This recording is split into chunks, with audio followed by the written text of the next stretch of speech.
అప్పులన్నీ తీరిపోతాయి, మొండి బాకీలు తొందరగా వసూలవుతాయి. ఆ 5 మొక్కల్లో మొట్టమొదటి మొక్క తులసి మొక్క. ఎవరైనా సరే ఇంట్లో కృష్ణ తులసిని కానీ లక్ష్మీ తులసిని కానీ పెంచుకోవాలి. అలా పెంచుకుంటే లక్ష్మీ కటాక్షం విశేషంగా కలుగుతుంది. రెండవది మారేడు. ప్రతి ఇంట్లో కూడా మారేడు మొక్క తప్పనిసరిగా ఉండాలి.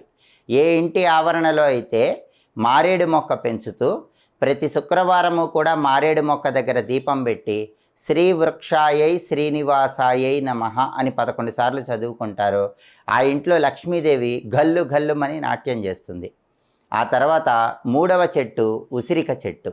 ఈ ఉసిరిక చెట్టులో పెద్ద ఉసిరి అని ఉంటుంది. ఈ పెద్ద ఉసిరిని ఇంటి ఆవరణలో పెంచినట్లయితే లక్ష్మీనారాయణలిద్దరి అనుగ్రహము విశేషంగా కలుగుతుంది. ఆ తర్వాత 4వ చెట్టు అరటి చెట్టు. ఏ ఇంటి ఆవరణలో అయితే అరటి చెట్టు పెంచుతారో ఆ ఇంట్లో ఎలాంటి కష్టాలు ఉండవు. డబ్బు